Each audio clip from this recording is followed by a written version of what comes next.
पाठ पढ़ियो और वेद विचारियो, निवल भुअंगम साधे।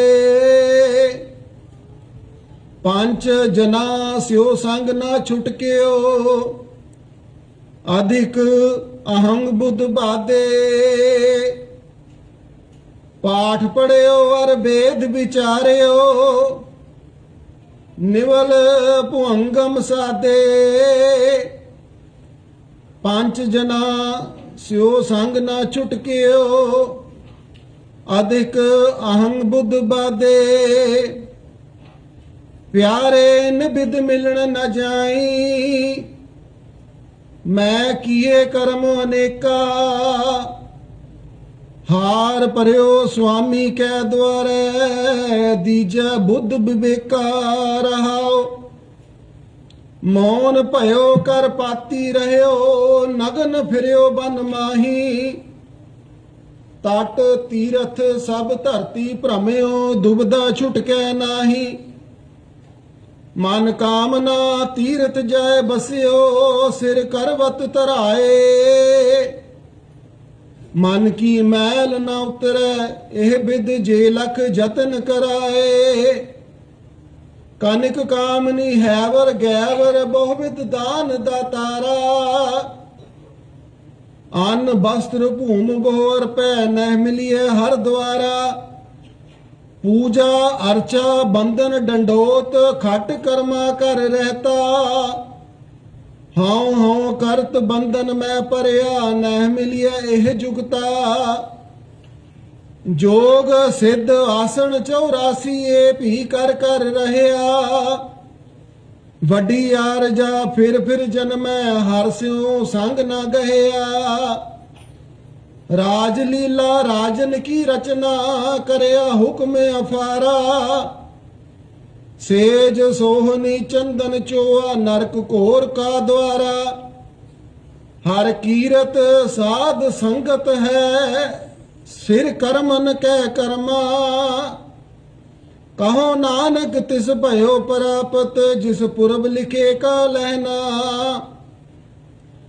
हर कीर्त साध संगत है, सिर करमन कै कर्मा। कहो नानक तिस भयो प्रापत, जिस पुरब लिखे का लहना। वाहिगुरु जी का खालसा, वाहिगुरु जी की फतेह। साध संगत जी, अज दा जो हुक्मनामा शब्द गुरु ग्रंथ साहब महाराज जी ने बख्शिश किया है, वो आप जी दे अंग 641 641 उत्ते दर्ज है। सोरठ महला पंजवां, पंजवें गुरु साहब का धन धन श्री गुरु अर्जन देव महाराज जी का उच्चारण किया हुआ है। घर दूजे दे विच गाया गया है। अष्टपदियां, अष्टपदियां का मतलब होंदा है 8 पदियां वाला शब्द। कई शब्द जिहड़े हुंदे ने दुपदे हुंदे ने, 2 पदियां वाले, कई 30 पदे हुंदे ने, कई अष्टपदियां हुंदियां। सो ये गुरु साहब ने सारी इहदी इंफॉर्मेशन उपर दित्ती हुंदी है। एक ओंकार सतगुर प्रसाद। एक ओंकार का मतलब है वह परमात्मा एक है अते वह सर्व व्यापक है। ओंकार आपां इहदा उच्चारण जिहड़े संगत करते हैं, कई एक ओमकार कह देंदे ने, कई एक ओमकार कह देंदे ने, कई होर कुछ जो जिहदे मूँह च आंदा कही जांदा। बट इहदा जिहड़ा सही उच्चारण है एक ओंग, ये तीन शब्दों का बनिया पिया। एक ओंकार, उपर जिहड़ी लाइन गोल जी बनी हुंदी है उहनूं कहंदे कार। उहदा मतलब है परमात्मा सर्व व्यापक है। सतगुर प्रसाद, सच्चे गुरु की किरपा दे नाल ओह प्राप्त हुंदा है। सो ये बहुत 8 पदियां दा शब्द है। पाठ पढ़ियो और वेद विचारियो, नेवल भुअंगम साधे। पंच जना स्यो संग ना छुटकियो, अधिक अहंग बुद्ध बाधे। गुरु साहब कह रहे ने भी ये जिहड़े कर्म ने, पाठ पढ़ना, वेदां नूं विचार करनी, नेवल भुअंगम, ये जिहड़े जोगी हुंदे ने, कोई निवली कर्म करते हैं, अपने अंदर पानी पा के शरीर की सफाई करते हैं। ਪੰਜ ਜਨਾਸਿਓ ਸੰਗ ਨਾ ਛੁਟਕਿਓ ਅਧਿਕ ਅਹੰ ਬੁੱਧ ਬਾਦੇ। ਇਨ੍ਹਾਂ ਕਰਮਾਂ ਦੇ ਨਾਲ ਇਨ੍ਹਾਂ ਪੰਜਾਂ ਤੋਂ ਕਾਮ ਕ੍ਰੋਧ ਲੋਭ ਮੋਹ ਹੰਕਾਰ ਤੋਂ ਛੁਟਕਾਰਾ ਨਹੀਂ ਹੋਣਾ। ਪਿਆਰੇ ਇਨ ਬਿਦ ਮਿਲਣ ਨਾ ਜਾਈ, ਮੈਂ ਕੀਏ ਕਰਮ ਅਨੇਕਾਂ। ਮੈਂ ਇਹਨਾਂ ਕਰਮਾਂ ਨੂੰ ਕਰਕੇ ਦੇਖ ਲਿਆ ਹੈ, ਪਰ ਇਹਨਾਂ ਦੇ ਨਾਲ ਪਰਮਾਤਮਾ ਦੀ ਪ੍ਰਾਪਤੀ ਨਹੀਂ ਹੁੰਦੀ ਹੈ। ਹਾਰ ਪਰਿਓ ਸੁਆਮੀ ਕੈ ਦੁਆਰੈ, ਦੀਜੈ ਬੁੱਧ ਵਿਵੇਕਾ ਰਹਾਓ। ਸੋ ਸਾਨੂੰ ਇਹ ਪਤਾ ਹੋਣਾ ਚਾਹੀਦਾ ਵੀ ਕੋਈ ਵੀ ਆਪਾਂ ਹੁਕਮਨਾਮਾ ਲੈਨੇ ਆ, ਕੋਈ ਵੀ ਸ਼ਬਦ ਉਚਾਰਨ ਕਰਦੇ ਆ, ਉਹਦੀ ਜਿਹੜੀ ਰਹਾਓ ਵਾਲੀ ਪੰਕਤੀ ਹੁੰਦੀ ਹੈ, that is the main topic of the ਸ਼ਬਦ। ਉਸ ਸ਼ਬਦ ਦੀ ਜਿਹੜਾ ਅਰਥ ਮੇਨ ਭਾਵ ਹੁੰਦਾ ਹੈ ਉਹ ਰਹਾਓ ਦੀ ਪੰਕਤੀ ਦੇ ਵਿੱਚ ਹੁੰਦਾ ਹੈ। ਮਹਾਰਾਜ ਫਰਮਾਨ ਕਰ ਰਹੇ ਹਨ, ਹਾਰ ਪਰਿਓ ਸੁਆਮੀ ਕੈ ਦੁਆਰੈ, ਵੀ ਮੈਂ ਉਸ ਪਰਮਾਤਮਾ ਦੇ ਦੁਆਰ ਤੇ ਜਾ ਕੇ ਇਹ ਸਾਰੇ ਕਰਮ ਕਰਕੇ ਹਾਰ ਕੇ ਜਦੋਂ ਮੈਂ ਉਸ ਪਰਮਾਤਮਾ ਦੇ ਦੁਆਰ ਤੇ ਗਿਆ ਹਾਂ, ਦੀਜੈ ਬੁੱਧ ਵਿਵੇਕਾ, ਤੇ ਉਹ ਮੈਨੂੰ ਵਿਵੇਕ ਬੁੱਧ ਅੱਛੀ ਸਮਝ ਦੇਗਾ, ਤਾਂ ਮੈਂ ਉਸ ਪਰਮਾਤਮਾ ਦੀ ਪ੍ਰਾਪਤੀ ਕਰ ਸਕਦਾ ਹਾਂ। ਰਹਾਓ ਮੋਨ ਭਤੀ ਭਇਓ ਕਰ ਪਾਤੀ ਰਹਿਓ, ਨਗਨ ਫਿਰਿਓ ਬਨ ਮਾਹੀ, ਤਟ ਤੀਰਥ ਸਭ ਧਰਤੀ ਭ੍ਰਮਿਓ, ਦੁਬਦਾ ਛੁਟਕੇ ਨਾਹੀ। ਕਹਿੰਦੇ ਭਾਵੇਂ ਤੁਸੀਂ ਚੁੱਪ ਰਹਿ ਲਓ, ਕਈ ਸਾਧੂ ਚੁੱਪ ਮੌਨ ਧਾਰਨ ਕਰ ਲੈਂਦੇ ਨੇ, ਚੁੱਪ ਰਹਿ ਲਓ, ਭਾਵੇਂ ਤੁਸੀਂ ਨੰਗੇ ਫਿਰੋ, ਜਿਹੜੇ ਨਾਗੇ ਸਾਧੂ ਹੁੰਦੇ ਨੇ, ਇੱਥੇ ਸ਼ਾਇਦ ਪਤਾ ਨਾ ਹੋਵੇ ਪਰ ਇੰਡੀਆ ਵਿੱਚ ਇੱਕ ਸਾਧੂ ਐਸੇ ਤਰ੍ਹਾਂ ਦੇ ਹੁੰਦੇ ਨੇ ਜਿਹੜੇ ਸਾਰੀ ਉਮਰ ਵਸਤਰ ਨਹੀਂ ਪਾਉਂਦੇ, ਉਹ ਸਾਰੀ ਉਮਰ ਬਿਨਾਂ ਵਸਤਰਾਂ ਤੋਂ ਗੁਜ਼ਾਰ ਦਿੰਦੇ ਨੇ। ਤਟ ਤੀਰਥ ਸਭ ਧਰਤੀ ਭ੍ਰਮਿਓ, ਦੁਬਦਾ ਛੁਟਕੇ ਨਾਹੀ। ਕਹਿੰਦੇ ਭਾਵੇਂ ਤੁਸੀਂ ਸਾਰੇ ਤੱਟਾਂ ਤੇ ਤੀਰਥਾਂ ਤੇ ਭ੍ਰਮਣ ਕਰ ਲਓ, ਪਰ ਤੁਹਾਡੀ ਮਨ ਦੀ ਦੁਬਦਾ ਨਹੀਂ ਜਾਏਗੀ। ਮਨ ਕਾਮਨਾ ਤੀਰਥ ਜਾਏ ਬਸਿਓ, ਸਿਰ ਕਰਵਤ ਧਾਰਾਏ। ਤੁਸੀਂ ਭਾਵੇਂ ਮਨ ਦੀ ਕਾਮਨਾ ਲੈ ਕੇ, ਕੋਈ ਇੱਛਾ ਰਹਿ ਕੇ ਤੁਸੀਂ ਕਿਸੇ ਧਾਰਮਿਕ ਸਥਾਨ ਤੇ ਤੀਰਥਾਂ ਤੇ ਜਾ ਕੇ ਬੈਠੋ, ਭਾਵੇਂ ਸਿਰ ਤੇ ਆਰਾ ਚਲਾ ਲਓ, ਮਨ ਕੀ ਮੈਲ ਨਾ ਉਤਰੈ ਇਹ ਵਿਦ ਜੇ ਲੱਖ ਯਤਨ ਕਰਾਏ। ਪਰ ਇਨ੍ਹਾਂ ਯਤਨਾਂ ਦੇ ਨਾਲ ਵੀ ਮਨ ਦੀ ਮੈਲ ਨਹੀਂ ਉਤਰ ਸਕਦੀ। ਕਾਨਿਕ ਕਾਮਨੀ ਹੈਵਰ ਗੈਵਰ, ਕਾਨਿਕ ਮਤਲਬ ਸੋਨਾ, ਕਾਮਨੀ ਮਤਲਬ ਇਸਤਰੀ, ਹੈਵਰ ਘੋੜੇ ਅਤੇ ਗੈਵਰ ਹਾਥੀ। ਬਹੁਵਿਧ ਦਾਨ ਦਾਤਾਰਾ, ਕਹਿੰਦੇ ਤੁਸੀਂ ਬੇਸ਼ੱਕ ਇਸ ਤਰ੍ਹਾਂ ਦੇ ਲੱਖਾਂ ਪਦਾਰਥ ਤੁਸੀਂ ਦਾਨ ਕਰੋ। ਅੰਨ ਵਸਤਰ ਭੂਮ ਬਹੁਰ ਭੈ ਨਹਿ ਮਿਲੀਏ ਹਰਦਾਰਾ, ਭਾਵੇਂ ਤੁਸੀਂ ਆਪਣਾ ਜਿਹੜਾ ਅੰਨ ਹੈ ਉਹਨੂੰ ਛੱਡ ਕੇ ਤੁਸੀਂ ਪਰਮਾਤਮਾ ਨੂੰ ਲੱਭਣ ਲਈ ਫਿਰੋ, ਭਾਵੇਂ ਭੁੱਖੇ ਰਹਿ ਕੇ ਮਿਲੋ, ਪਰ ਪਰਮਾਤਮਾ ਦਾ ਦੁਆਰਾ ਤੁਹਾਨੂੰ ਇਸ ਤਰੀਕੇ ਨਾਲ ਨਹੀਂ ਮਿਲ ਸਕਦਾ।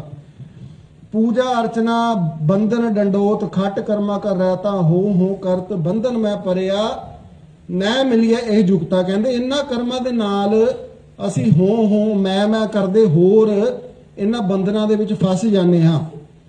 ਜੋਗ ਸਿੱਧ ਆਸਣ 84 ਇਹ ਵੀ ਕਰ ਰਹੇ ਆ, ਵੱਡੀ ਆਰਜਾ ਫਿਰ ਜਨਮੈ, ਹਰ ਸਿਓ ਸੰਗ ਨਾ ਗਏ ਆ। ਭਾਵੇਂ ਤੂੰ ਲੱਖ ਵਾਰ ਜਨਮ ਲੈ ਲੈ, ਤੇਰੀ ਉਮਰ ਭਾਵੇਂ ਬਹੁਤ ਲੰਬੀ ਹੋ ਜਾਏ, ਪਰ ਤੇਰਾ ਪਰਮਾਤਮਾ ਦੇ ਨਾਲ ਸੰਗ ਇਸ ਤਰੀਕੇ ਨਾਲ ਨਹੀਂ ਹੋ ਸਕਦਾ। ਰਾਜ ਲੀਲਾ ਰਾਜਨ ਕੀ ਰਚਨਾ, ਕਰਿਆ ਹੁਕਮ ਅਫਾਰਾ, ਸੇਜ ਸੋਹਣੀ ਚੰਦਨ ਚੋਆ, ਨਰਕ ਘੋਰ ਕਾ ਦੁਆਰਾ। ਹਰ ਕੀਰਤ ਸਾਧ ਸੰਗਤ ਹੈ, ਸਿਰ ਕਰਮਨ ਕਹਿ ਕਰਮਾ। ਕਹਿੰਦੇ ਉਸ ਪਰਮਾਤਮਾ ਦੀ ਜਿਹੜੀ ਬਖਸ਼ਿਸ਼ ਸਾਨੂੰ ਸਾਧ ਸੰਗਤ ਮਹਾਰਾਜ ਨੇ ਦਿੱਤੀ ਹੈ, ਜਿਹੜੀ ਆਪਾਂ ਬੈਠੇ ਪਏ ਹਾਂ ਗੁਰੂ ਮਹਾਰਾਜ ਦੇ ਦੁਆਰ ਦੇ ਵਿੱਚ, ਸੰਗਤ ਦੇ ਵਿੱਚ, ਇਹ ਕਹਿੰਦੇ ਸਭ ਤੋਂ ਉੱਤਮ ਕਰਮ ਹੈ। ਇਸ ਤੋਂ ਉੱਪਰ ਕੋਈ ਕਰਮ ਨਹੀਂ। ਪਰਮਾਤਮਾ ਦੇ ਘਰ ਆ ਕੇ ਭਾਵੇਂ ਤੁਸੀਂ ਚਰਚ ਵਿੱਚ ਜਾਓ, ਭਾਵੇਂ ਮੰਦਿਰ 'ਚ ਜਾਓ, ਭਾਵੇਂ ਗੁਰਦੁਆਰੇ ਆਓ, ਜਿੱਥੇ ਵੀ ਜਾਓ ਸਾਧ ਸੰਗਤ ਕਰੋ, ਇਹ ਕਹਿੰਦੇ ਸਭ ਤੋਂ ਉੱਪਰਲਾ ਕਰਮ ਹੈ। ਕਹੋ ਨਾਨਕ ਤਿਸ ਭਇਓ ਪ੍ਰਾਪਤ, ਜਿਸ ਪੁਰਬ ਲਿਖੇ ਕਾ ਲਹਿਣਾ। ਕਹਿੰਦੇ ਇਹ ਉਸੇ ਨੂੰ ਪ੍ਰਾਪਤ ਹੁੰਦੀ ਹੈ ਜਿਸ ਦੇ ਕੋਈ ਪੁਰਾਣੇ ਪੂਰਬਲੇ ਕਰਮ ਜਾਗਦੇ ਨੇ, ਇਹ ਸਾਧ ਸੰਗਤ ਉਸ ਨੂੰ ਪ੍ਰਾਪਤ ਹੁੰਦੀ ਹੈ। ਸੋ ਇਹ ਇਸ ਸ਼ਬਦ ਦੇ ਅਖਰੀ ਅਰਥ ਸਨ। ਹੁਣ ਮਹਾਰਾਜ ਜੇ ਆਪਾਂ ਸਮਝਣ ਦੀ ਕੋਸ਼ਿਸ਼ ਕਰੀਏ ਤਾਂ ਮਹਾਰਾਜ ਇਹਦੇ ਚ ਪਹਿਲੇ ਸ਼ਬਦ ਵਿੱਚ ਹੀ ਕਹਿ ਰਹੇ ਨੇ, ਪਹਿਲੀ ਲਾਈਨ ਦੇ ਵਿੱਚ, ਪਾਠ ਪੜਿਓ ਅਰ ਵੇਦ ਵਿਚਾਰਿਓ ਨਿਵਲ ਭਯੰਗਮ ਸਾਧੇ। ਕਹਿੰਦੇ ਭਾਵੇਂ ਤੁਸੀਂ ਪਾਠ ਕਰੋ, ਭਾਵੇਂ ਵੇਦਾਂ ਦੀ ਵਿਚਾਰ ਕਰੋ, ਭਾਵੇਂ ਨਿਵਲੀ ਕਰਮ ਕਰੋ। ਹੁਣ ਇੱਥੇ ਇੱਕ ਕੁਐਸਚਨ ਮਾਰਕ ਆ ਜਾਂਦਾ ਵੀ ਪਾਠ ਤਾਂ ਅਸੀਂ ਸਾਰੇ ਕਰਦੇ ਆਂ, ਪਰ ਮਹਾਰਾਜ ਨੇ ਇਹਦੇ ਚ ਕਿਹਾ ਵੀ ਇਹ ਸਾਰੇ ਕਰਮ ਕਾਂਡ ਨੇ। ਕਿਉਂ? ਪਾਠ ਪੜਿਓ। ਹੁਣ ਪਾਠ ਅਸੀਂ ਸਾਰੇ ਹੁਣੇ ਪੰਜਵੇਂ ਪਾਤਸ਼ਾਹ ਦਾ ਸ਼ਬਦ ਹੈ ਗੁਰੂ ਅਰਜਨ ਦੇਵ ਮਹਾਰਾਜ ਜੀ ਦਾ। ਸੋ ਉਹਨਾਂ ਦੀ ਆਪਾਂ ਬਾਣੀ ਪੜ੍ਹਦੇ ਹਾਂ ਸੁਖਮਨੀ ਸਾਹਿਬ। ਕਈ ਕਹਿੰਦੇ ਨੇ ਜੀ ਅਸੀਂ 10 ਪਾਠ ਕਰ ਲੈਂਦੇ ਆ ਦਿਨ ਦੇ, ਕਈ ਕਹਿੰਦੇ ਆ 100 ਅਸੀਂ ਜਪਜੀ ਸਾਹਿਬ ਦੇ ਪਾਠ ਕਰ ਲੈਂਦੇ ਆ, ਕੋਈ ਕਹਿੰਦੇ ਆ 500 ਚੌਪਈ ਸਾਹਿਬ ਦੇ ਪਾਠ ਕਰ ਲੈਂਦੇ ਆ। पर महाराज ਇਹਦੇ ਚ ਕਹਿ ਰਹੇ ਨੇ ਇਹ ਕਰਮ ਕਾਂਡ ਹੈ। ਕਿਉਂ? ਪਾਠ ਪੜਿਓ ਅਰ ਵੇਦ ਵਿਚਾਰਿਓ। ਮਹਾਰਾਜ ਕਹਿੰਦੇ ਪਾਠ ਕਰਨਾ ਇਹ ਪਹਿਲੀ ਪੌੜੀ ਹੈ, ਆਪਾਂ ਇਸ ਤੋਂ ਅੱਗੇ ਵੀ ਤੁਰਨਾ ਹੈ। ਪਾਠ ਪੜਨਾ तो देर आर 3 गोल्डन रूल्स ਜਿਹੜੇ ਸਾਨੂੰ ਮਹਾਰਾਜ ਨੇ ਗੁਰੂ ਗ੍ਰੰਥ ਸਾਹਿਬ ਮਹਾਰਾਜ ਨੇ ਆਪਣੀ ਬਾਣੀ ਦੇ ਵਿੱਚ ਦੱਸੇ ਨੇ। ਪਹਿਲਾ ਰੂਲ ਹੈਗਾ first we have to read and learn. ਸਾਨੂੰ ਪੜ੍ਹਨਾ ਪਏਗਾ, ਸਮਝਣਾ ਪਏਗਾ। ਦੂਜਾ ਹੈਗਾ ਅੰਡਰਸਟੈਂਡ। ਸਾਨੂੰ ਉਸ ਸ਼ਬਦ ਦੀ ਵਿਆਖਿਆ, ਜਿਵੇਂ ਹੁਣ ਪਿੱਛੇ ਤੁਹਾਨੂੰ ਸ਼ਬਦ ਦੀ ਵਿਆਖਿਆ ਆ ਰਹੀ ਹੈ, ਸਾਨੂੰ ਉਸ ਸ਼ਬਦ ਨੂੰ ਸਮਝਣਾ ਪਏਗਾ ਜੋ ਆਪਾਂ ਆਖਰੀ ਅਰਥ ਕੀਤੇ ਨੇ। Then third one is we have to implement in our life। ਸਾਨੂੰ ਉਸ ਸ਼ਬਦ ਨੂੰ ਆਪਣੀ ਲਾਈਫ ਦੇ ਵਿੱਚ ਇੰਪਲੀਮੈਂਟ ਕਰਨਾ ਪਏਗਾ, ਫਿਰ ਉਸ ਸ਼ਬਦ ਦਾ ਪੜਿਆ ਸੁਣਿਆ ਸਾਡੇ ਕੰਮ ਆਏਗਾ। ਜੇ ਹੁਣ ਆਪਾਂ ਪਾਠ ਹੀ ਕਰੀ ਜਾਵਾਂਗੇ ਦਿਨ ਦੇ, ਭਾਵੇਂ ਤੁਸੀਂ 10 ਪਾਠ ਕਰ ਲਓ, ਪਰ ਆਪਾਂ ਪਹਿਲੇ ਸਟੈਪ ਉੱਤੇ ਖੜ ਕੇ ਆਪਾਂ ਛਾਲਾ ਮਾਰੀ ਜਾਂਦੇ ਆ, ਪਾਠ ਕਰ ਰਹੇ ਆ, 1 ਪਾਠ ਕਰ ਲਿਆ, 2 ਪਾਠ, ਸਾਨੂੰ ਸਮਝ ਨਹੀਂ ਆ ਰਹੀ ਕੁਝ ਵੀ। ਕਈ ਐਸੇ ਸਾਨੂੰ ਬਜ਼ੁਰਗ ਕੋਈ ਇਸ ਤਰ੍ਹਾਂ ਦੇ ਮਿਲਦੇ ਨੇ 30 ਸਾਲਾਂ ਤੋਂ 40 ਸਾਲਾਂ ਤੋਂ ਸੁਖਮਨੀ ਸਾਹਿਬ, ਜਪਜੀ ਸਾਹਿਬ, ਚੌਪਈ ਸਾਹਿਬ ਬਾਣੀ ਪੜ੍ਹ ਕੇ, ਪਰ ਉਹਨਾਂ ਨੂੰ ਸਮਝ ਨਹੀਂ ਆਉਂਦੀ ਕੁਝ ਵੀ, ਨਾ ਉਹ ਸਮਝਣ ਦੀ ਕੋਸ਼ਿਸ਼ ਕਰਦੇ ਨੇ। ਪਾਠ ਪੜ੍ਹੀ ਜਾਂਦੇ ਨੇ। ਜੇ ਬੰਦਾ ਪੜ੍ਹੇਗਾ ਉਹਨੂੰ ਸਮਝੇਗਾ ਨਹੀਂ ਤੇ ਉਹਨੂੰ ਇੰਪਲੀਮੈਂਟ ਕਿਸ ਤਰ੍ਹਾਂ ਕਰੇਗਾ? ਸੋ ਜਿਵੇਂ ਮੈਂ ਇੱਕ ਐਗਜ਼ਾਮਪਲ ਦਿੰਨਾ ਵੀ ਇੱਕ ਸ਼ਿਕਾਰੀ ਸੀ, ਉਹਦੇ ਕੋਲ ਕੁਝ ਕਬੂਤਰ ਉਹਨੇ ਰੱਖੇ ਹੋਏ ਸਨ। ਸੋ ਉਹਨੇ ਕਿਤੇ ਬਾਹਰ ਜਾਣਾ ਸੀ ਕਿਸੇ ਫੰਕਸ਼ਨ ਤੇ, ਉਹਨੇ ਆਪਣੇ ਕਬੂਤਰਾਂ ਨੂੰ ਸਮਝਾਇਆ। ਉਹ ਕਹਿੰਦਾ ਵੀ ਮੈਂ ਜਾ ਰਿਹਾ, ਪਰ ਤੁਸੀਂ ਇੱਕ ਗੱਲ ਦਾ ਧਿਆਨ ਰੱਖਿਓ ਵੀ ਦੂਜਾ ਕੋਈ ਸ਼ਿਕਾਰੀ ਆਏਗਾ, ਉਹਨੇ ਤੁਹਾਨੂੰ ਚੋਗਾ ਪਾਣਾ, ਜਾਲ ਵਿਛਾਏਗਾ, ਤੁਸੀਂ ਚੋਗਾ ਨਹੀਂ ਚੁੱਕਣਾ, ਨਹੀਂ ਤਾਂ ਤੁਹਾਨੂੰ ਪਕੜ ਕੇ ਲੈ ਜਾਏਗਾ। ਕਹਿੰਦਾ ਇਹਨੂੰ ਰੱਟ ਲਓ ਤੁਸੀਂ, ਇਹਨੂੰ ਕਹਿੰਦਾ ਚੰਗੀ ਤਰ੍ਹਾਂ ਯਾਦ ਕਰ ਲਓ ਤੁਸੀਂ। ਉਹ ਕਬੂਤਰਾਂ ਨੇ ਇਸ ਤਰ੍ਹਾਂ ਹੀ ਕੀਤਾ, ਉਹਨਾਂ ਨੇ ਇਸ ਨੂੰ ਰੱਟਣਾ ਸ਼ੁਰੂ ਕਰਤਾ, ਪੜ੍ਹਨਾ ਸ਼ੁਰੂ ਕਰਤਾ। ਕੀ ਪੜ੍ਹਦੇ ਸੀ? ਸ਼ਿਕਾਰੀ ਆਏਗਾ, ਚੋਗਾ ਪਾਏਗਾ, ਜਾਲ ਵਿਛਾਏਗਾ ਤੇ ਸਾਨੂੰ ਪਕੜ ਕੇ ਲੈ ਜਾਏਗਾ। ਪੜ੍ਹੀ ਜਾਂਦੇ ਨੇ। ਸ਼ਿਕਾਰੀ ਆ ਗਿਆ, ਉਹਨੇ ਚੋਗਾ ਪਾ ਦਿੱਤਾ, ਉਹ ਫਿਰ ਵੀ ਪੜ੍ਹ ਰਹੇ ਨੇ। ਸ਼ਿਕਾਰੀ ਆਏਗਾ, ਚੋਗਾ ਪਾਏਗਾ, ਜਾਲ ਵਿਛਾਏਗਾ, ਪਕੜ ਕੇ ਲੈ ਜਾਏਗਾ। ਉਹਨੇ ਜਾਲ ਵੀ ਵਿਛਾ ਦਿੱਤਾ, ਉਹ ਫਿਰ ਵੀ ਪੜ੍ਹੀ ਜਾ ਰਹੇ ਨੇ। ਉਹਨੇ ਜਾਲ ਵਿੱਚ ਬੰਦ ਕਰਕੇ ਮੋਢੇ ਤੇ ਵੀ ਸੁੱਟ ਲਿਆ, ਉਹ ਬੰਨੇ ਵੀ ਕਹੀ ਜਾ ਰਹੇ ਨੇ ਵੀ ਸ਼ਿਕਾਰੀ ਆਏਗਾ, ਚੋਗਾ ਪਾਏਗਾ, ਸਾਨੂੰ ਜਾਲ 'ਚ ਪਕੜੇਗਾ ਤੇ ਲੈ ਜਾਏਗਾ।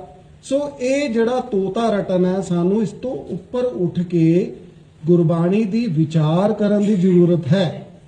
ਜੇ ਆਪਾਂ ਵਿਚਾਰ ਨਹੀਂ ਕਰਾਂਗੇ ਤਾਂ ਸਾਡਾ ਵੀ ਉਹਨਾਂ ਕਬੂਤਰਾਂ ਵਾਲੀ ਹਾਲ ਹੈ। ਸਿਰਫ ਆਪਾਂ ਪੜ੍ਹਨਾ ਜ਼ਰੂਰੀ ਨਹੀਂ ਹੈ। ਹੁਣ ਬਾਹਰ ਸੜਕ ਜਿਹੜੀ ਮੈਲਬਰਨ ਨੂੰ ਜਾਂਦੀ ਹੈ, ਜੇ ਤੇ ਕੋਈ ਬੋਰਡ ਲੱਗਿਆ ਹੋਵੇ ਵੀ ਇਹ ਸੜਕ ਮੈਲਬਰਨ ਨੂੰ ਜਾ ਰਹੀ ਹੈ ਤੇ ਅਸੀਂ ਇਹਨੂੰ ਪੜ੍ਹੀ ਜਾਈਏ ਵੀ ਇਹ ਸੜਕ ਮੈਲਬਰਨ ਨੂੰ ਜਾ ਰਹੀ ਹੈ, ਤਾਂ ਪੜ੍ਹਨ ਦੇ ਨਾਲ ਤਾਂ ਆਪਾਂ ਪਹੁੰਚਣਾ ਨਹੀਂ ਨਾ ਮੈਲਬਰਨ। ਸਾਨੂੰ ਉਹਨੂੰ ਪਹਿਲਾਂ ਪੜ੍ਹਨਾ ਪੈਣਾ। We have to read it, then we have to understand ਵੀ ਇਹ ਸੜਕ ਜਾ ਰਹੀ ਹੈ ਵਾਕਈ। ਸਾਨੂੰ ਗੱਡੀ 'ਚ ਬੈਠ ਕੇ ਜਾਣਾ ਪਏਗਾ, ਫਿਰ ਸਾਨੂੰ ਇੰਪਲੀਮੈਂਟ ਕਰਨਾ ਪਏਗਾ, ਤਾਂ ਜਾ ਕੇ ਅਸੀਂ ਮੈਲਬਰਨ ਪਹੁੰਚਾਂਗੇ। ਸੋ ਇਹ ਜਿਹੜੀਆਂ ਜੁਗਤੀਆਂ ਨੇ, ਇਹ ਮਹਾਰਾਜ ਸਾਨੂੰ ਗੁਰੂ ਗ੍ਰੰਥ ਸਾਹਿਬ ਮਹਾਰਾਜ ਆਪਣੇ ਸ਼ਬਦਾਂ ਦੇ ਵਿੱਚ ਦੱਸਦੇ ਨੇ, ਪਰ ਜ਼ਰੂਰਤ ਹੈ ਸਾਨੂੰ ਆ ਕੇ ਪੜ੍ਹਨ ਦੀ, ਵਿਚਾਰਨ ਦੀ ਤੇ ਇੰਪਲੀਮੈਂਟ ਕਰਨ ਦੀ। ਸੋ ਤਾਂ ਇਹ ਜੁਗਤਾਂ ਕੁਛ ਮਹਾਰਾਜ ਜੀ ਇਸ ਸ਼ਬਦਾਂ ਦੇ ਵਿੱਚ ਦੱਸਦੇ ਨੇ। ਜਿਵੇਂ ਧੰਨ ਧੰਨ ਸੱਚੇ ਪਾਤਸ਼ਾਹ ਪਹਿਲੇ ਗੁਰੂ ਮਹਾਰਾਜ ਗੁਰੂ ਨਾਨਕ ਦੇਵ ਜੀ ਜਦੋਂ ਆਪਣੀ ਉਦਾਸੀ ਦੀਆਂ ਯਾਤਰਾ ਵਿੱਚ ਗਏ ਸਨ, ਤੇ ਉਹ ਇੱਕ ਯਾਤਰਾ 'ਚੋਂ ਬਗਦਾਦ ਚਲੇ ਗਏ। ਬਗਦਾਦ ਜਦੋਂ ਗਏ, ਉਹਨਾਂ ਨੇ ਉੱਥੇ ਹੋਕਾ ਮਾਰਿਆ ਸਤਨਾਮ ਦਾ। ਮਹਾਰਾਜ ਨੇ ਜਪਜੀ ਸਾਹਿਬ ਦਾ ਪਾਠ ਕੀਤਾ। ਲੱਖ ਆਗਾਸਾ ਆਗਾਸ, ਲੱਖ ਪਾਤਾਲਾ ਪਾਤਾਲ, ਓੜਕ ਓੜਕ ਭਾਲ, ਥਕੇ ਵੇਦ ਕੈਨਿਕ ਬਾਤ। ਮਹਾਰਾਜ ਕਹਿੰਦੇ ਲੱਖਾਂ ਹੀ ਆਕਾਸ਼ ਨੇ, ਲੱਖਾਂ ਹੀ ਪਾਤਾਲ ਨੇ, ਉਸ ਪ੍ਰਮਾਤਮਾ ਦਾ ਨਾਮ ਸੱਚ ਹੈ। ਪਰ ਜਿਹੜੇ ਉੱਥੋਂ ਦੇ ਲੋਕ ਸੀ, ਉਹਨਾਂ ਦੀ ਸ਼ਰ੍ਹਾ ਦੇ ਮੁਤਾਬਕ ਇਹ ਗੱਲ ਠੀਕ ਨਹੀਂ ਸੀ। ਕਈ ਮੁਸਲਮਾਨ ਵੀਰ ਸਮਝਦੇ ਨੇ, ਉਹਨਾਂ ਦੇ ਗ੍ਰੰਥ 'ਚ ਲਿਖਿਆ ਹੋਇਆ ਹੈ ਵੀ 7 ਅਸਮਾਨ ਨੇ ਤੇ 7 ਪਾਤਾਲ ਨੇ, ਪਰ ਮਹਾਰਾਜ ਨੇ ਲੱਖ ਆਗਾਸ, ਲੱਖ ਪਾਤਾਲ ਹੀ ਕਹਿ ਦਿੱਤੇ। ਸੋ ਉਹਨਾਂ ਨੇ ਮਹਾਰਾਜ ਦੀ ਬੜੀ ਬੇਕਦਰੀ ਕੀਤੀ, ਪੱਥਰ ਵੀ ਮਾਰੇ। ਕਈ ਇਤਿਹਾਸਾਂ 'ਚ ਦੱਸਿਆ ਗਿਆ ਵੀ ਮਹਾਰਾਜ ਨੂੰ ਖੂਹ ਦੇ ਵਿੱਚ ਵੀ ਸੁੱਟ ਦਿੱਤਾ। ਸੋ ਜਦੋਂ ਇਹਨਾਂ ਸਾਰੀਆਂ ਚੀਜ਼ਾਂ ਤੋਂ ਬਚ ਕੇ ਮਹਾਰਾਜ ਬਾਹਰ ਨਿਕਲ ਗਏ ਤਾਂ ਉਹਨਾਂ ਨੇ ਕੀ ਕੀਤਾ, ਉੱਥੋਂ ਦਾ ਜਿਹੜਾ ਇੱਕ ਫਕੀਰ ਸੀ ਪੀਰ ਦਸਤਗੀਰ, ਉਹਦਾ ਨਾਮ ਸੀ ਤਖੱਲੁਸ, ਉਹਦਾ ਪੀਰ ਦਸਤਗੀਰ ਸੀ। ਦਸਤਗੀਰ ਦਾ ਮਤਲਬ ਹੁੰਦਾ ਬਾਹ ਪਕੜਨ ਵਾਲਾ, ਜਿਹੜਾ ਕਿਸੇ ਦੀ ਬਾਹ ਪਕੜੇ ਉਹਨੂੰ ਕਹਿੰਦੇ ਦਸਤਗੀਰ। ਉਸ ਪੀਰ ਦਾ ਨਾਮ ਸੀ ਬਹਿਲੋਲ ਸ਼ਾਹ। ਉੱਥੋਂ ਦਾ ਉਹ ਜੋ ਧਾਰਮਿਕ ਮੁਖੀ ਵੀ ਸੀ ਤੇ ਕਿਸੇ ਹੱਦ ਤੱਕ ਰਾਜਨੀਤਿਕ ਮੁਖੀ ਵੀ ਸੀ। ਸੋ ਜਦੋਂ ਗੁਰੂ ਮਹਾਰਾਜ ਨੂੰ ਪਕੜ ਕੇ ਉਹਦੇ ਅੱਗੇ ਪੇਸ਼ ਕੀਤਾ ਗਿਆ, ਕਹਿੰਦੇ ਜੀ ਇਹ ਤਾਂ ਹੋਰ ਹੀ ਗੱਲਾਂ ਕਰੀ ਜਾਂਦੇ ਆ, ਪਾਤਾਲਾ ਪਾਤਾਲ, ਆਖਾ ਗਾਸਾ ਗਾਸ, ਤੇ ਇਹ ਸਾਡੀ ਸ਼ਰ੍ਹਾ ਦੇ ਮੁਤਾਬਕ ਠੀਕ ਨਹੀਂ, ਇਹਨੂੰ ਸਜ਼ਾ ਦਿਓ। ਗੁਰੂ ਮਹਾਰਾਜ ਨੂੰ ਕਹਿੰਦੇ ਇਹਨਾਂ ਨੂੰ ਸਜ਼ਾ ਦਿਓ। ਤੇ ਜਿਹੜਾ ਬਹਿਲੋਲ ਸ਼ਾਹ ਸੀ ਫਕੀਰ, ਇਰਾਨੀ ਫਕੀਰ ਸੀ, ਜਨਮ ਉਹਦਾ ਈਰਾਨ ਦਾ ਸੀ, ਬਟ ਉਹ ਰਹਿੰਦਾ ਬਗਦਾਦ ਦੇ ਵਿੱਚ ਸੀ, ਜੋ ਕਿ ਇਰਾਕ ਦੇ ਵਿੱਚ ਹੈ। ਸੋ ਉਹ ਵੀ ਇੱਕ ਫਕੀਰ ਸੀ, ਜੁੜਿਆ ਹੋਇਆ ਸੀ ਪਰਮਾਤਮਾ ਨਾਲ। ਉਹ ਕਹਿੰਦਾ ਵੀ ਮੈਂ ਤੁਹਾਡੀਆਂ ਗੱਲਾਂ ਤੇ ਯਕੀਨ ਨਹੀਂ ਕਰਾਂਗਾ, ਮੈਂ ਵੀ ਥੋੜੀ ਜੀ ਪਰਖ ਕਰਕੇ ਦੇਖਾਂ ਵੀ ਜਿਹੜਾ ਹਿੰਦੀ ਪੀਰ ਆਇਆ, ਹਿੰਦੀ ਪੀਰ ਇਤਿਹਾਸ 'ਚ ਲਫ਼ਜ਼ ਵਰਤਿਆ ਗਿਆ ਹੈ ਵੀ ਹਿੰਦੁਸਤਾਨ ਤੋਂ ਆਇਆ ਹੋਇਆ ਪੀਰ। ਕਹਿੰਦਾ ਇਹ ਜਿਹੜਾ ਹਿੰਦੀ ਪੀਰ ਆਇਆ, ਮੈਂ ਵੀ ਇਹਨੂੰ ਪਰਖ ਕੇ ਦੇਖਾਂ ਵੀ ਕਿੱਥੇ ਕੁ ਖੜਾ ਹੈ, ਵੀ ਸਾਡੀਆਂ ਕੁਝ ਗੱਲਾਂ ਦਾ ਜਵਾਬ ਵੀ ਦੇ ਸਕਦਾ ਕਿ ਨਹੀਂ। ਉਹ ਕਹਿੰਦਾ ਮਹਾਰਾਜ ਵੀ ਮੈਂ ਤੁਹਾਨੂੰ 3 ਸਵਾਲ ਕਰਨੇ ਨੇ, ਜੇ ਤੁਸੀਂ ਜਵਾਬ ਦੇ ਦਿੱਤਾ ਤਾਂ ਠੀਕ ਹੈ, ਨਹੀਂ ਤਾਂ ਅਸੀਂ ਤੁਹਾਨੂੰ ਸਜ਼ਾ ਦੇਵਾਂਗੇ। ਕਿਹੜੀ ਸਜ਼ਾ? ਸੰਗਸਾਰ। ਸੰਗਸਾਰ ਅਰਬ ਦੇਸ਼ਾਂ ਵਿੱਚ ਸਜ਼ਾ ਹੁੰਦੀ ਹੈ, ਗੋਡੇ ਤੱਕ ਇਨਸਾਨ ਨੂੰ ਜ਼ਮੀਨ ਦੇ ਵਿੱਚ ਗੱਡ ਕੇ ਉੱਪਰੋਂ ਪੱਥਰਾਂ ਦੇ ਨਾਲ ਮਾਰਦੇ ਨੇ ਤੇ ਉਹਦੀ ਮੌਤ ਕਰ ਦਿੰਦੇ ਨੇ। ਕਹਿੰਦਾ ਜੇ ਤਾਂ ਤੁਸੀਂ ਮੇਰੇ ਸਵਾਲਾਂ ਦਾ ਜਵਾਬ ਦੇ ਦਿੱਤਾ ਫਿਰ ਤਾਂ ਕਹਿੰਦਾ ਮੈਂ ਤੁਹਾਨੂੰ ਛੋੜ ਦਿਆਂਗਾ, ਨਹੀਂ ਤਾਂ ਕਹਿੰਦਾ ਤੁਹਾਨੂੰ ਸੰਗਸਾਰ ਦੀ ਸਜ਼ਾ ਦੇਵਾਂਗੇ ਅਸੀਂ। ਗੁਰੂ ਮਹਾਰਾਜ ਕਹਿਣ ਲੱਗੇ, ਕਹਿੰਦੇ ਵੀ ਤੇਰੀ ਸਜ਼ਾ ਤੋਂ ਡਰਦੇ ਤਾਂ ਅਸੀਂ ਇਹ ਸਵਾਲਾਂ ਦੇ ਜਵਾਬ ਦੇਣੇ ਨਹੀਂ, ਪਰ ਅਸੀਂ ਨਿਕਲੇ ਹੀ ਘਰੋਂ ਸਵਾਲਾਂ ਦੇ ਜਵਾਬ ਦੇਣ ਹਾਂ। ਸੋ ਇਸ ਲਈ ਤੇਰੇ ਜੋ ਵੀ ਮਨ ਦੇ ਭਰਮ ਨੇ, ਸਵਾਲ ਨੇ, ਉਹਨਾਂ ਦਾ ਜਵਾਬ ਅਸੀਂ ਜ਼ਰੂਰ ਦੇਵਾਂਗੇ। ਸੋ ਇਹ ਧਿਆਨ ਦੇ ਨਾਲ ਸੁਣਨਾ, ਹੋ ਸਕਦਾ ਸਾਡੇ ਵੀ ਇਹ ਸਵਾਲ ਹੋਣ। ਸੋ ਉਹ ਕਹਿੰਦਾ ਮੇਰੇ 3 ਸਵਾਲ ਨੇ। ਕਿਹੜੇ? ਉਹ ਕਹਿੰਦਾ ਪਹਿਲਾ ਸਵਾਲ ਹੈ ਪਰਮਾਤਮਾ ਤੋਂ ਪਹਿਲਾਂ ਕੀ ਸੀ। ਵੀ ਆਪਾਂ ਕਹਿੰਦੇ ਆ ਪਰਮਾਤਮਾ ਹੈ, ਪਰਮਾਤਮਾ ਹੈ, ਪਰ ਪਰਮਾਤਮਾ ਤੋਂ ਪਹਿਲਾਂ ਕੀ ਸੀ? ਇਹ ਕਹਿੰਦਾ ਮੇਰਾ ਪਹਿਲਾ ਸਵਾਲ ਹੈ। ਦੂਜਾ ਸਵਾਲ ਕਹਿੰਦਾ ਪਰਮਾਤਮਾ ਰਹਿੰਦਾ ਕਿੱਥੇ ਹੈ, ਕਿਹੜੀ ਜਗ੍ਹਾ ਜਿੱਥੇ ਪਰਮਾਤਮਾ ਰਹਿੰਦਾ ਹੈ। ਤੀਜਾ ਸਵਾਲ ਕਹਿੰਦਾ ਵੀ ਤੀਜਾ ਸਵਾਲ ਮੇਰਾ ਹੈ ਵੀ ਪਰਮਾਤਮਾ ਕਰਦਾ ਕੀ ਹੈ, ਵੀ ਕੁਝ ਕਰਦਾ ਵੀ ਹੈ ਕਿ ਵਿਹਲਾ ਹੀ ਹੈ ਪਰਮਾਤਮਾ, ਵੀ ਅਸੀਂ ਪੜ੍ਹੀ ਜਾਂਦੇ ਆ ਵਾਹਿਗੁਰੂ ਵਾਹਿਗੁਰੂ ਕਰੀ ਜਾਂਦੇ ਆ, ਕੁਝ ਕਰਦਾ ਵੀ ਹੈ ਕਿ ਨਹੀਂ। ਮਾਰੇ ਕਹਿੰਦੇ ਵੀ ਅਸੀਂ ਤੇਰੇ ਸਵਾਲਾਂ ਦਾ ਜਵਾਬ ਦੇਵਾਂਗੇ, ਪਰ ਅਸੀਂ ਜੁਗਤ ਦੇ ਨਾਲ ਦੇਵਾਂਗੇ, ਤੈਨੂੰ ਸਮਝਾਵਾਂਗੇ, ਪਰ ਇੱਕ ਜੁਗਤੀ ਨਾਲ ਦੇਵਾਂਗੇ ਹਰ ਇੱਕ ਸਵਾਲ ਦਾ ਜਵਾਬ। ਉਹ ਕਹਿੰਦਾ ਕੋਈ ਨਹੀਂ, ਤੁਸੀਂ ਮੈਨੂੰ ਕਹਿੰਦਾ ਸਮਝਾਓ, ਜਿਹੜੀ ਜੁਗਤੀ ਕਹੋਗੇ ਆਪਾਂ ਉਸੇ ਤਰੀਕੇ ਨਾਲ ਸਮਝਾਂਗੇ। ਮਹਾਰਾਜ ਕਹਿੰਦੇ ਪਹਿਲਾਂ ਤੂੰ ਮੋਤੀ ਲੈ ਕੇ ਆ ਥਾਲ ਦੇ ਵਿੱਚ।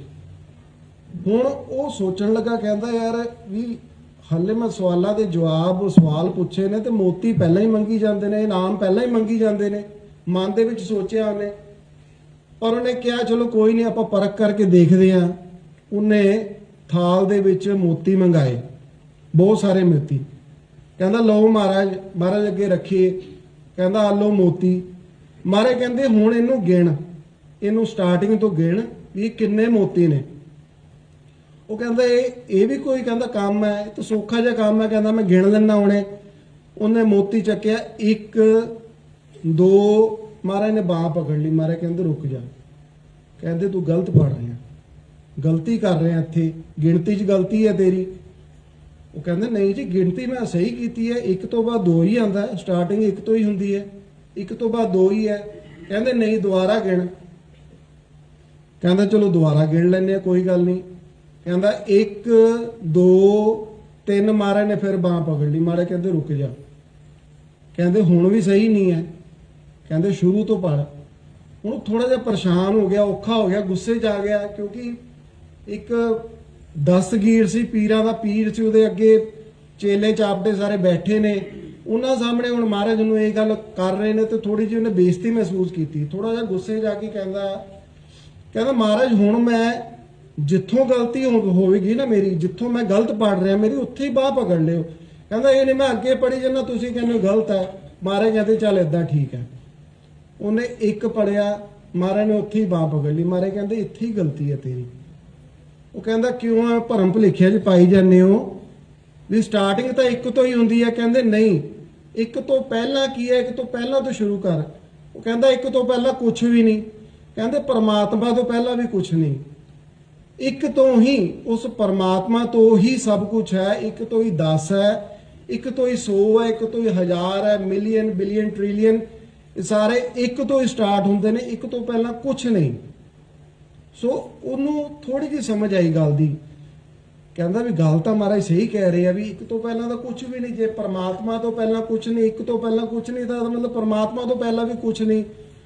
ਹੁਣ ਉਹਦਾ ਮਨ ਨਾ ਥੋੜਾ ਜਿਹਾ ਠੰਡਾ ਹੋ ਗਿਆ, ਥੋੜਾ ਜਿਹਾ ਸ਼ਾਂਤ ਹੋ ਗਿਆ। ਤੇ ਪਹਿਲਾਂ ਜਿਵੇਂ ਥੋੜੀ ਤਰੀਕੇ ਨਾਲ ਮਹਾਰਾਜ ਨਾਲ ਬੇਅਦਬੀ ਨਾਲ ਗੱਲ ਕਰ ਰਿਹਾ ਸੀ, ਹੁਣ ਥੋੜਾ ਜਿਹਾ ਸ਼ਾਂਤੀ ਨਾਲ ਕਹਿੰਦਾ ਮਹਾਰਾਜ ਹੁਣ ਤੁਸੀਂ ਕਿਰਪਾ ਕਰੋ, ਦੂਜੇ ਸਵਾਲ ਦਾ ਜਵਾਬ ਦਿਓ, ਪ੍ਰਮਾਤਮਾ ਰਹਿੰਦਾ ਕਿੱਥੇ ਹੈ। ਮਹਾਰਾਜ ਕਹਿੰਦੇ ਇਹ ਵੀ ਤੈਨੂੰ ਸਵਾਲ ਦਵਾਂਗੇ, ਪਰ ਜੁਗਤੀ ਦੇ ਨਾਲ ਤੈਨੂੰ ਆਨਸਰ ਦੱਸਾਂਗੇ ਇਹਦਾ, ਇਸ ਤਰ੍ਹਾਂ ਨਹੀਂ।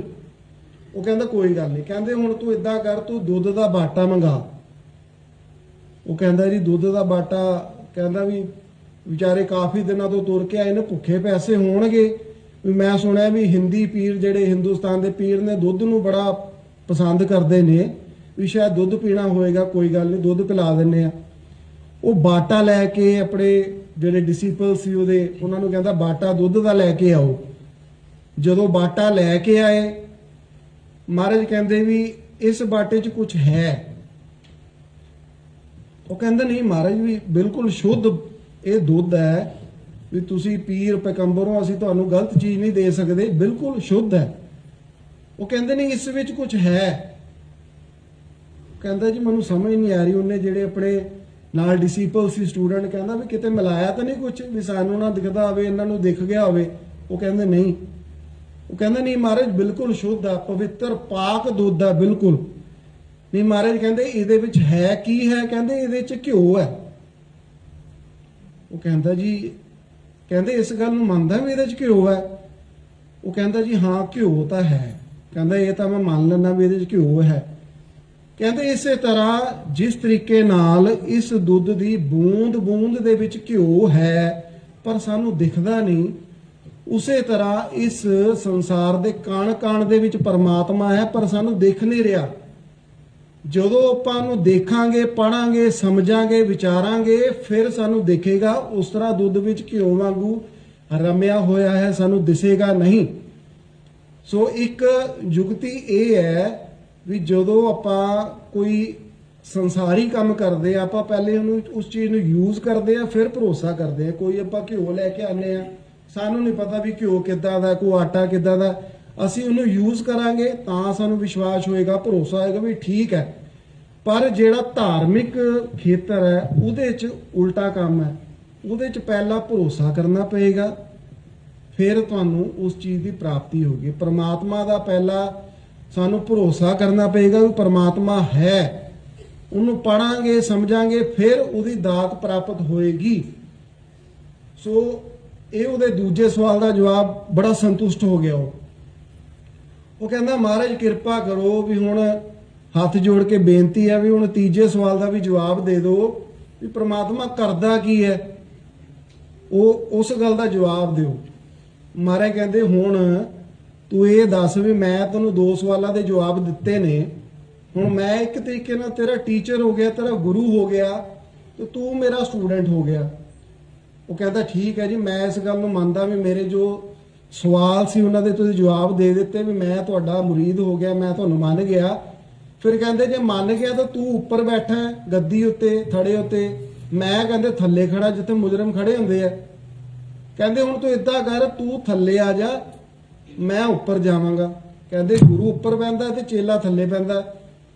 ਉਹਨੇ ਮਨ 'ਚ ਸੋਚਿਆ, ਕਹਿੰਦਾ ਵੀ ਜੇ ਤੀਜੇ ਸਵਾਲ ਦਾ ਵੀ ਜਵਾਬ ਮਿਲ ਜੇ ਤਾਂ ਬੜਾ ਭਰਮ ਮੇਰਾ ਮਨ ਦਾ ਮਿਟ ਜਾਏਗਾ, ਵੀ ਬੜਾ ਸਸਤਾ ਸੌਦਾ ਜੇ ਮੈਂ ਥੱਲੇ ਆ ਕੇ ਖੜਾ ਹੋ ਜਾ ਤੇ ਮੈਨੂੰ ਇਸ ਗੱਲ ਦਾ ਵੀ ਜਵਾਬ ਮਿਲ ਜਾਏਗਾ। ਉਹਨੇ ਕੀ ਕੀਤਾ, ਆਪਣੇ ਥੜੇ ਤੋਂ ਉਤਰ ਕੇ ਥੱਲੇ ਆ ਗਿਆ ਤੇ ਗੁਰੂ ਮਹਾਰਾਜ ਜੀ ਉੱਪਰ ਜਾ ਕੇ ਬੈਠ ਗਏ।